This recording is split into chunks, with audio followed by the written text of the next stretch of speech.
हाय all new moms. So आज का ये जो वीडियो है ये बहुत इंपॉर्टेंट है और आई थिंक ये बहुत लोगों की हेल्प करने वाला है बिकॉज आज के हम इस वीडियो में एक बहुत ही कॉमन प्रॉब्लम को डिस्कस करने वाले हैं which is lower back pain. Lower back pain after C section delivery specifically because lower back pain एक ऐसा कॉमन इशू है जो नॉर्मल डिलीवरी के बाद भी होता है, सी सेक्शन डिलीवरी के बाद भी होता है, बट सी सेक्शन डिलीवरी में ये बहुत कॉमन है। आई थिंक 90 to 95-97% फीमेल्स जिन्होंने सी सेक्शन के थ्रू बेबी डिलीवर किया है उन्हें लोअर बैक पेन होता ही है। तो सबसे पहले ये समझते हैं कि सी सेक्शन डिलीवरी में लोअर बैक पेन इतना कॉमन क्यों है, राइट? तो सबसे पहले आप एक बात ये समझो कि जब आप कंसीव करते हो, once you conceive your baby in your womb, तो क्या होता है कि धीरे धीरे जब आपका बेली बड़ा होने लगता है, हैवी होने लगता है, तो आपकी स्पाइन, अभी ये नॉर्मल पोजीशन है, स्पाइन बिल्कुल स्ट्रेट है, कोई हंच नहीं है, कोई पुश नहीं कर रहा है स्पाइन को आगे की तरफ, कोई प्रॉब्लम नहीं है। This is the normal position of your spine.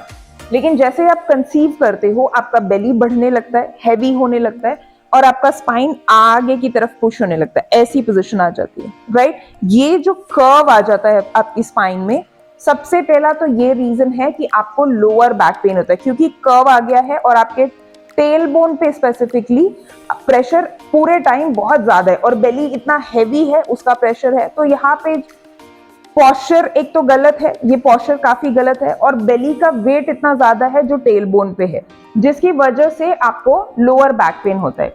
तो ये तो सी सेक्शन डिलीवरी में भी है और नॉर्मल डिलीवरी में भी, ये कंडीशन दोनों ही कंडीशंस में है, right? Through out the pregnancy है, बट सी सेक्शन डिलीवरी में ऐसा क्या है जिसकी वजह से आपको लोअर बैक पेन होता है? तो सबसे पहले नॉर्मल डिलीवरी की अगर मैं बात करती हूँ तो नॉर्मल डिलीवरी में क्या होता है कि आप नॉर्मल जब आपकी डिलीवरी होती है तो आपका जो पेल्विक फ्लोर मसल है, दो इट्स वेरी वीक, ये जो आपका लोअर बेली और आपका ग्लूट, ये जो पूरा रिंग है, this is your pelvic floor muscle, तो काफी वीक हो जाता है नॉर्मल डिलीवरी में भी। आपके पेल्विक फ्लोर मसल्स में काफी वीकनेस आ जाती है, बट स्टिल वो रिकवरी के चांसेस, वो रिकवरी का जो टाइम है वो काफी कम रहता है नॉर्मल डिलीवरी में, क्योंकि कोई स्टिचेस नहीं है, कोई सर्जरी नहीं हुई है। तो पेल्विक फ्लोर मसल का जो कॉन्ट्रैक्शन है या जो उसका रिकवरी हीलिंग का टाइम है वो कंपैरेटिवली थोड़ा कम रहता है। बट सी सेक्शन डिलीवरी में और नॉर्मल डिलीवरी में क्योंकि रिकवरी जल्दी हो रही है, तो ये जो पेल्विक फ्लोर मसल है आपके टेल बोन को, आपके लोअर बैक को सपोर्ट करने के लिए है, राइट? लेकिन सी सेक्शन डिलीवरी की मैं बात करती हूँ तो सी सेक्शन डिलीवरी में क्योंकि 7 लेयर्स कट करके आपका बेबी बाहर आया है, राइट? आपने तब डिलीवर किया है, तो वो जो स्टिचेस हैं, वो 7 लेयर्स जो कट करे हैं, उसको हील होने में ही काफी ज्यादा टाइम लग जाता है, right? It takes approximately 6 months time, अगर कोई कॉम्प्लिकेशन नहीं है तो it takes approximately 6 months time to heal your stitches completely. तो 6 महीने तक आपका ये जो पेल्विक फ्लोर मसल है ये अवेलेबल ही नहीं है कि आपके लोअर बैक को सपोर्ट दे पाए। So that's the biggest reason जिसकी वजह से आपको लोअर बैक में सी सेक्शन डिलीवरी के थ्रू जिन्होंने बेबी डिलीवर किया है उन्हें लोअर बैक पेन काफी ज्यादा कॉमनली देखा गया है। तो प्रॉब्लम तो पता चल गई, but what's the solution for it? तो आज के इस वीडियो में हम उन सभी एक्सरसाइजेस को, उन सभी पॉस्चर्स को प्रैक्टिस करेंगे, स्ट्रेचेस को प्रैक्टिस करेंगे जो आपके लोअर बैक पेन में आपको हेल्प कर सकती है। ये नॉर्मल डिलीवरी है तो भी प्रैक्टिस कर सकते हैं, सी सेक्शन डिलीवरी है तो भी प्रैक्टिस कर सकते हैं। And these postures are going to be very simple, जिसे आप 4 वीक्स कंप्लीट होने के बाद, आपकी डिलीवरी के 4 वीक्स कंप्लीट होने के बाद आप स्टार्ट कर सकते हो। So the first posture is cat and cow pose. Cat and cow pose एक बहुत अच्छा स्ट्रेच, एक बहुत अच्छी प्रैक्टिस है जो फर्स्टली आपके स्पाइन में, आपके टेल बोन में जो स्टिफनेस है उसको रिलीज करने में हेल्प करता है, फ्लेक्सिबिलिटी को इम्प्रूव करता है और आपके पॉस्चर करेक्शन, हमने इनिशियली जो डिस्कस किया था कि ऐसा पोजीशन बन जाता है आपके स्पाइन का, इसको वापस से आपके जो ओरिजिनल पोजीशन है, जो एक्चुअल पोजीशन है स्पाइन की, उसमें जाने में भी काफ़ी हेल्प करता है। तो सीखते हैं, देखते हैं कैसे प्रैक्टिस करना है। प्रैक्टिस करने के लिए आपको पहले टेबल टॉप पोजीशन में आना पड़ेगा। Palm needs to be open, हाथों में शोल्डर जितना गैप, नीज में शोल्डर जितना गैप। सामने देखेंगे, इनहेल स्पाइन को नीचे पुश करते हुए नेक को ऊपर पुश करेंगे, एक्सहेल सांस बाहर छोड़ते हुए स्पाइन को ऊपर और नेक को अंदर। inhale, exhale. To start with, I think you can go for 6 to 8 or 10 rounds. और उसके बाद धीरे धीरे जैसे आपकी प्रैक्टिस बढ़ती जाती है, आप नंबर ऑफ रेपिटेशन इसमें बढ़ा सकते हैं. The next one which we are going to practice is child pose, Shashank आसन. शशांक आसन एक बहुत अच्छी प्रैक्टिस है जो आपके स्पाइन को रिलैक्स करने में बहुत हेल्प करता है. ड्यूरिंग प्रेगनेंसी आपने बहुत ज्यादा वेट, बहुत ज्यादा लोड हैंडल किया हुआ है, एंड आफ्टर प्रेगनेंसी, क्योंकि आपको बेबी को after delivery, not pregnancy, after delivery आपको पूरे टाइम, क्योंकि बेबी पूरी तरह से आप पे डिपेंडेंट है, आपको बच्चे को फीड कराना है, हर 2 घंटे में फीड कराना है, तो आप हमेशा ऐसी पोजीशन में बैठते हो. आपका स्पाइन, आपके शोल्डर्स काफी हैवी फील होते हैं, थके हुए फील होते हैं. उसको करेक्ट करने के लिए, उसको रिलैक्स करने के लिए चाइल्ड पोज एक बहुत अच्छी प्रैक्टिस है. चाइल्ड पोज करना कैसे है? अपने पैर के अंगूठे को एक साथ टच करके रखेंगे, ओवरलैप, एक दूसरे के ऊपर नहीं रखेंगे, बस टच करके रखेंगे, और नीज में गैप बढ़ाएंगे. बेसिकली आप एक ऐसा वी शेप बनाओगे अपने पैरों से. ठीक है, सो इस तरह की पोजीशन में बैठ जाएंगे. Place your hands at the front end slowly slowly exhale. सांस बाहर छोड़ते हुए धीरे धीरे, जितना मैक्सिमम आप जा सकते हो, पूरा नीचे जाने की कोशिश करेंगे. इनिशियली शायद ये पोस्चर आपके लिए डिफिकल्ट हो, इतना नीचे, इतना फॉरवर्ड बेंड आप ना कर पाओ, सो आप अपने लेग्स के बीच में यहाँ पे एक पिलो रख सकते हो. You can place a pillow over here. 1 या 2 pillow, I think 1 pillow will not be sufficient, so 2 pillows you can put between your leg, और उसको हग करके, जैसे आप अपने बच्चे को हग करके सोते हो, so you can hug that pillow and sleep over that pillow like this. ठीक है, उससे भी आपके स्पाइन को रिलैक्स करने में बहुत हेल्प मिलेगा. देन जो नेक्स्ट पोजीशन होगा चाइल्ड पोज में, शशांक आसन में, that will be side movement. Side movement, इस पोजीशन में जाएंगे and slowly will be moving on our sides. Inhale center, exhale to the other side. Inhale, center, and gently come up. ये side movement आप अपने comfort के हिसाब से practice करोगे. 2 राउंड्स, 3 राउंड्स, 4 राउंड्स, जितना बॉडी अलाउ करती है. मेक श्योर कि बहुत ज्यादा साइड बेंडिंग इनिशियली नहीं करना, क्योंकि सी सेक्शन डिलीवरी है, स्टिचेस में थोड़ा डिस्कम्फर्ट आने के चांसेस हो सकते हैं. तो आराम से जेंटल मूवमेंट, बहुत जेंटल मूवमेंट करनी जरूरी है. So the next one which we are going to practice is भुजंगासना, कोबरा पोज. बट एक चीज हमेशा ध्यान रखनी है आपको कि आपकी सी सेक्शन डिलीवरी है, राइट? स्टिचेस अभी भी कंप्लीटली हील नहीं हो पाए हैं, स्टिचेस में डिस्कम्फर्ट आ सकता है, पेन आ सकता है. इसलिए भुजंगासन में जनरली जब हम भुजंगासन प्रैक्टिस करते हैं, if a fit person practises Bhujangasana, so हम ऐसे प्रैक्टिस करते हैं, दिस वे, राइट? बट अगर आप इस तरह से प्रैक्टिस करोगे तो आपके स्टिचेस, यहाँ पे जो स्टिचेस हैं वो पूरे स्ट्रेच हो सकते हैं, जिसकी वजह से आपको स्टिचेस में डिस्कम्फर्ट आ सकता है. सो जब आप भुजंगासन प्रैक्टिस करोगे, आप अपने पाम्स पे अपर बॉडी को लिफ्ट नहीं करोगे, इंस्टेड आप अपने एल्बोज पे जाओगे. Here you lie down in this position like this.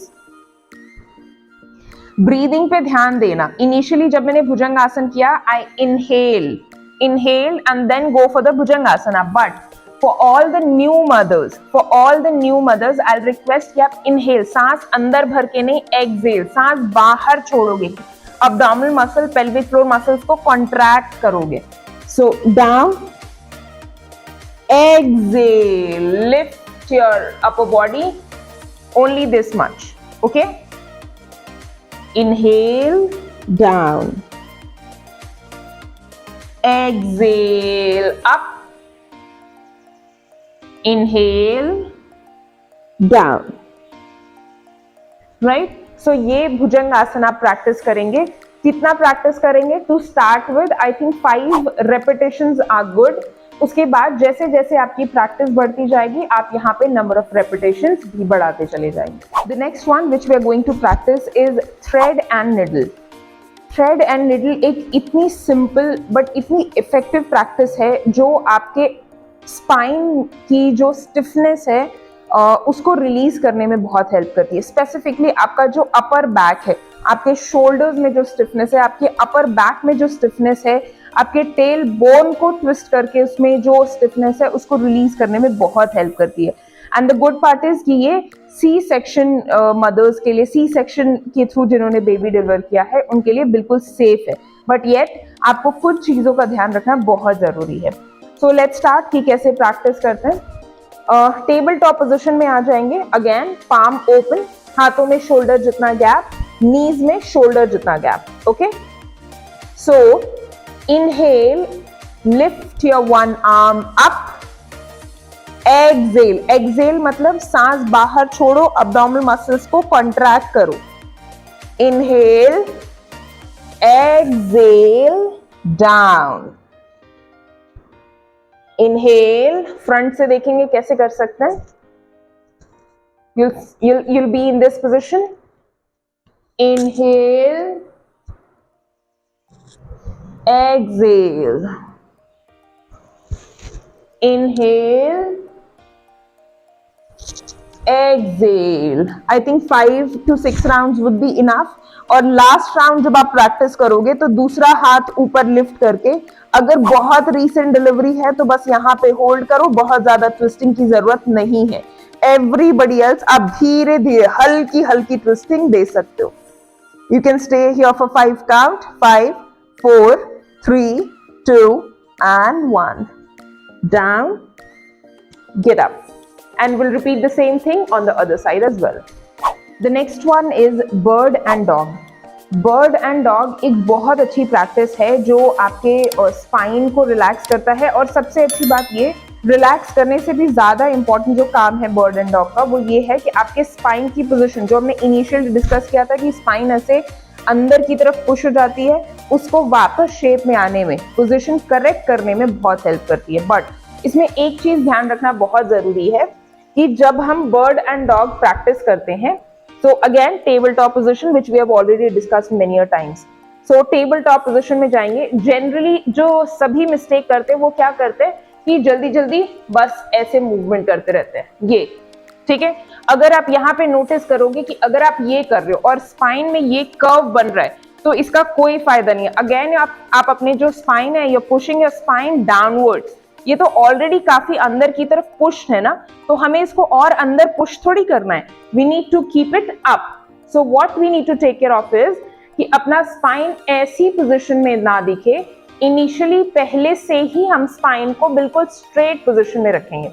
Okay, right. Inhale now, inhale, exhale, सांस बाहर छोड़ते हुए, अब्डोमिनल मसल्स को कॉन्ट्रैक्ट करते हुए धीरे धीरे, स्लो मूवमेंट बहुत जरूरी है, जल्दबाजी बिल्कुल नहीं चाहिए। ओके, इन दिस पोजीशन आपका left leg, right hand, exhale, ध्यान देना स्पाइन ऐसा नहीं, ऐसा स्ट्रेट दिखना चाहिए।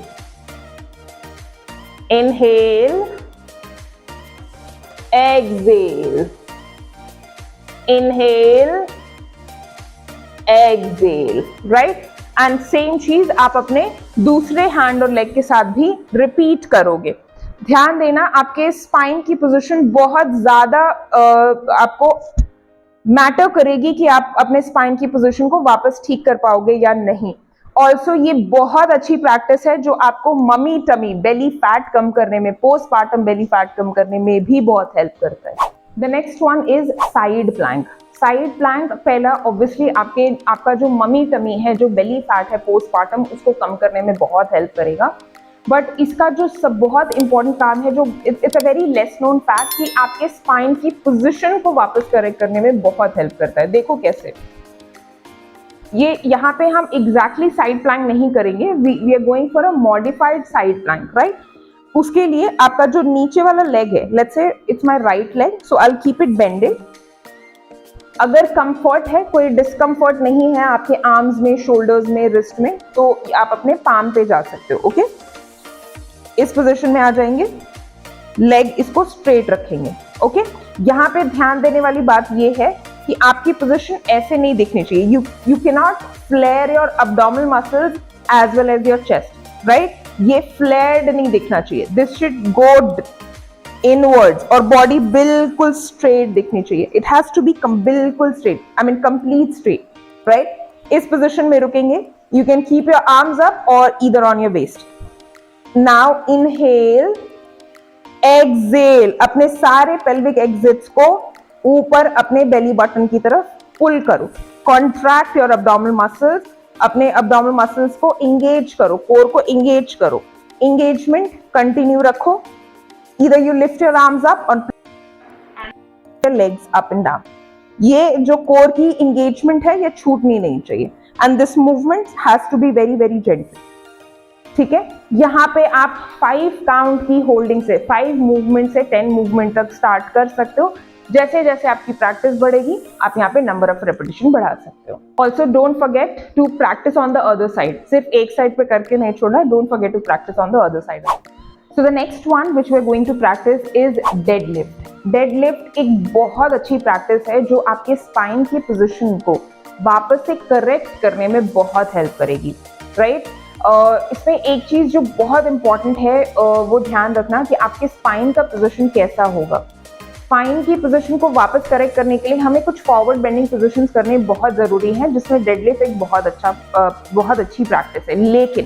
लेकिन ध्यान रखने वाली बात यह है, सबसे पहले जो न्यू मदर्स हैं जिन्होंने अभी बहुत रिसेंटली बेबी डिलीवर किया है या फिर अपने डिलीवरी के बाद अभी एक्सरसाइज स्टार्ट की है, तो make sure you practice it without any weight. Free hand practice करो, किसी वेट की जरूरत नहीं है. आराम से करेंगे. कैसे? अपने पैरों में शोल्डर जितना या उससे थोड़ा ज्यादा गैप रखेंगे. Place your hands on your thighs and थोड़ा सा नी बेंड करेंगे. तो सबसे पहले हिप को पीछे पुश करो. Push your hip little back. Place your hand on your thigh. हल्का सा नी बेंड करते हुए gently down and up. Exhale down, inhale up. ठीक है. स्पाइन की पोजीशन नोटिस किया. स्पाइन की पोजीशन देखो बिल्कुल स्ट्रेट है. अगर आपकी स्पाइन ऐसे दिख रही है तो आपका लोअर बैक पेन बढ़ सकता है. ठीक है. तो स्पाइन की पोजीशन सीधी रहना, स्ट्रेट रहना बहुत जरूरी है. Okay. And then up. Okay.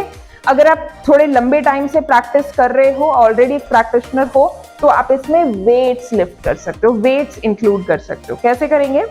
Same position लेंगे. Exhale down, inhale up. ध्यान रखना बहुत ज्यादा फॉरवर्ड बेंडिंग नहीं चाहिए. Too much forward bending is not recommended for us. Stitches में पेन आ सकता है, डिस्कंफर्ट आ सकता है. So will slowly down. Exhale, inhale. Okay. To start with I think 5 to 7 counts are enough, right. फिर धीरे धीरे जैसे जैसे प्रैक्टिस बढ़ेगी नंबर ऑफ रेपिटेशंस भी बढ़ेगी. The next one which we are going to practice is Markat Asana. Markat Asana एक twisting position है आपके स्पाइन की स्टिफनेस को रिलीज करने के लिए. और जितनी भी चीजें अभी हमने प्रैक्टिस की, फॉरवर्ड बेंड किया, बैकवर्ड बेंड किया, सारी चीजें करते वक्त हमारे स्पाइन में थोड़ी सी स्टिफनेस आ जाती है, हैवीनेस आ जाती है. उसको रिलीज करने के लिए, सो दैट स्टिफनेस ना हो और आपका स्पाइन थोड़ा रिलैक्स्ड फील हो, उसके लिए ट्विस्टिंग बहुत बहुत बहुत जरूरी है. सो लेट्स स्टार्ट विद मरकट आसना. करना क्या है? First you need to lie down on the floor. Spine को जितना फ्लैट कर पाओगे, यहाँ पे जो गैप है अगर उसको फिल कर पाओगे दैट विल बी ग्रेट. और जस्ट बी कंफर्टेबल. पैरों को एक साथ रखेंगे. Keep your feet together, heels near to your hips. Open your arms. Exhale, दोनों नीज को एक साथ राइट पे ड्रॉप करेंगे and head on the opposite side. Will stay there for 5 count. 5, 4, 3, 2, 1. Inhale, center. Exhale to the other side. 5, 4, 3, 2, 1. Inhale, center. Now the next one is the next variation of Markatasana, जिसमें हम knees में थोड़ा सा gap दे देंगे. Knees में shoulder जितना gap देंगे. Heels near to your hips, arms open. Slowly both legs together on your right, head on your left. 5, 4, 3, 2, 1. Inhale, center. Exhale to the other side. 5, 4, 3, 2, 1. Inhale, center, right? Now the next one and the last one, right leg open, left leg bended. ध्यान देना, जितने भी new mothers हैं, आप जब हम generally मरकट आसन practice करते हैं तो अपने नी को पूरा ऑपोजिट डायरेक्शन पे लेकर के जाते हैं, लेकिन आपके लिए आप कंप्लीटली ऑपोजिट डायरेक्शन में नहीं लेके जाओगे। आप अपने फीट को थोड़ा यहाँ पे लेग पे फंसाओगे और हल्की मूवमेंट करोगे, right? In this position 5 4 3 2 1, inhale center, exhale change the leg, 5 4 3 2 and 1, inhale center. अब ये सबसे इंपॉर्टेंट है, जब भी आप मैट पे ऐसे फ्लैट लेटे हुए और आपको वापस खड़े होना है, सो do not, never ever get up like this. ऐसे कभी नहीं उठना, ये आपके लोअर बैक पे प्रेशर बढ़ा रहा है, ये आपको लोअर बैक पेन और ज्यादा दे देगा, राइट? और ज्यादा एग्रीवेट हो जाएगा आपका pain. So do not get up straight like this, always turn to your right first, take support of your left hand and gently get up.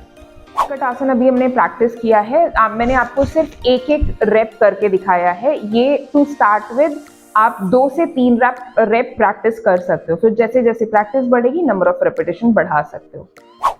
सो आज जितनी भी चीज़ें हमने प्रैक्टिस की हैं, आप इसको घर पे स्टार्ट कर सकते हो प्रैक्टिस करना, बट प्लीज़ मेक श्योर आप उतना ही प्रैक्टिस करो जितना आपकी बॉडी अलाउ करती है। कोई भी एक्सर्शन नहीं चाहिए, ओवरडू बिल्कुल नहीं करना है। एंड आई होप कि ये वीडियो आपके लिए हेल्पफुल होगा और ऐसे बाकी सारे हमारे जितने भी वीडियोस हम पोस्ट कर रहे हैं वो आपको हेल्पफुल लग रहे हैं, आपके पोस्टपार्टम फिटनेस जर्नी में आपको हेल्प कर रहे हैं। सो सबसे पहले आप हमारा चैनल सब्सक्राइब करो, like the video and don't forget to hit the bell icon so that you get all the videos first for yourself whenever we post it. और अगर आप हमारा पेड प्रोग्राम ज्वाइन करना चाहते हो, अगर आप अपनी जर्नी हमारे गाइडेंस में, हमारे मेंटोरशिप में स्टार्ट करना चाहते हो, तो डिस्क्रिप्शन पे दिए गए नंबर पे अभी व्हाट्सएप करो and get all the details of our paid program. Thank you so much for watching.